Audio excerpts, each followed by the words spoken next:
जन्नत में दहशत, पहलगाम आतंकी हमला। पहलगाम, एक खूबसूरत हिल स्टेशन की शांति 22 अप्रैल 2025 को टूट गई।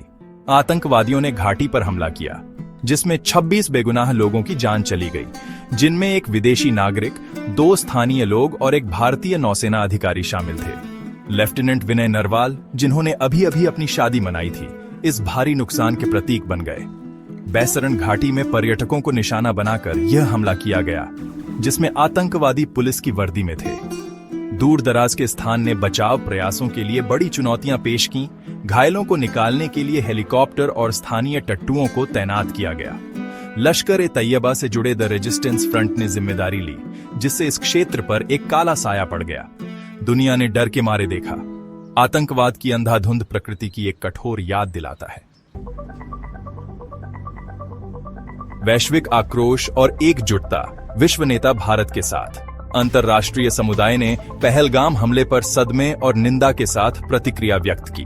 विश्व नेताओं ने भारत के साथ अपनी एकजुटता व्यक्त की, संवेदना व्यक्त की और आतंकवाद से लड़ने के लिए अपनी प्रतिबद्धता की पुष्टि की। इजरायल के प्रधानमंत्री बेंजामिन नेतन्याहू ने हमले की निंदा की और इजरायल के अटूट समर्थन की पेशकश की।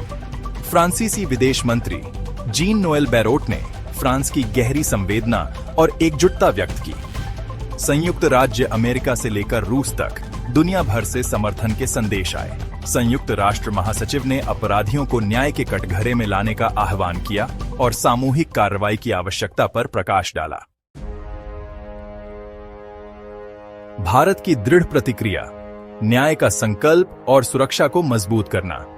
भारत सरकार ने दृढ़ संकल्प के साथ प्रतिक्रिया व्यक्त की, अपराधियों को न्याय के कटघरे में लाने और सुरक्षा उपायों को मजबूत करने की कसम खाई। प्रधानमंत्री नरेंद्र मोदी ने अपनी सऊदी अरब यात्रा को छोटा करते हुए हमले की निंदा की और एक व्यापक प्रतिक्रिया तैयार करने के लिए एक उच्च स्तरीय बैठक की अध्यक्षता की। बैठक के परिणाम स्वरूप सिंधु जल संधि को निलंबित करना और अटारी एकीकृत चेकपोस्ट को बंद करना जैसे निर्णायक कार्य हुए। गृह मंत्री अमित शाह ने प्रतिक्रिया की निगरानी के लिए श्रीनगर की यात्रा की और सुरक्षा बलों को आतंकवादी समूहों के खिलाफ अभियान तेज करने का निर्देश दिया। भारत सरकार की दृढ़ प्रतिक्रिया ने एक स्पष्ट संदेश दिया कि वह आतंकवाद को बर्दाश्त नहीं करेगी और अपने नागरिकों की सुरक्षा के लिए सभी आवश्यक उपाय करेगी। स्थानीय प्रभाव और लचीलापन, समुदाय दुख और विरोध में एकजुट। पहलगाम हमले ने स्थानीय समुदाय को झकझोर कर रख दिया, जिससे दुख, क्रोध और भय का माहौल बन गया। जम्मू कश्मीर के मुख्यमंत्री उमर अब्दुल्ला और पूर्व मुख्यमंत्री महबूबा मुफ्ती सहित स्थानीय नेताओं ने हमले की निंदा की और एकता का आह्वान किया।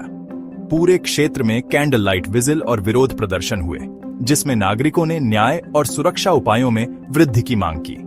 जम्मू कश्मीर सरकार ने पीड़ितों के परिवारों के लिए मुआवजे की घोषणा की। दुहक और विरोध में एकजुट समुदाय परिवारों का समर्थन करने और उनके जीवन के पुनर्निर्माण के लिए एक साथ खड़ा हुआ। पहलगाम के लोगों के लचीलेपन ने आतंकवाद से उत्पन्न चुनौतियों से उबरने की उनकी ताकत और दृढ़ संकल्प के प्रमाण के रूप में काम किया। वैश्विक सहयोग की अनिवार्यता, आतंकवाद के खिलाफ सामूहिक लड़ाई। पहलगाम हमले ने आतंकवाद से उत्पन्न वैश्विक खतरे और अंतर्राष्ट्रीय सहयोग की तत्काल आवश्यकता पर प्रकाश डाला। निर्दोष नागरिकों को निशाना बनाने वाले इस हमले ने आतंकवाद की अंधाधुंध और क्रूर प्रकृति को रेखांकित किया। अंतर्राष्ट्रीय समुदाय की त्वरित निंदा और भारत के साथ एकजुटता की अभिव्यक्ति ने साझा चिंता और सामूहिक जिम्मेदारी को रेखांकित किया।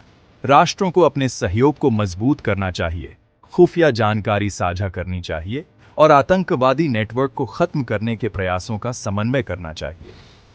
आतंकवाद के खिलाफ लड़ाई के लिए एक बहुआयामी दृष्टिकोण की आवश्यकता है, जो सुरक्षा पहलुओं और उग्रवाद को बढ़ावा देने वाले मूल कारणों को संबोधित करता है।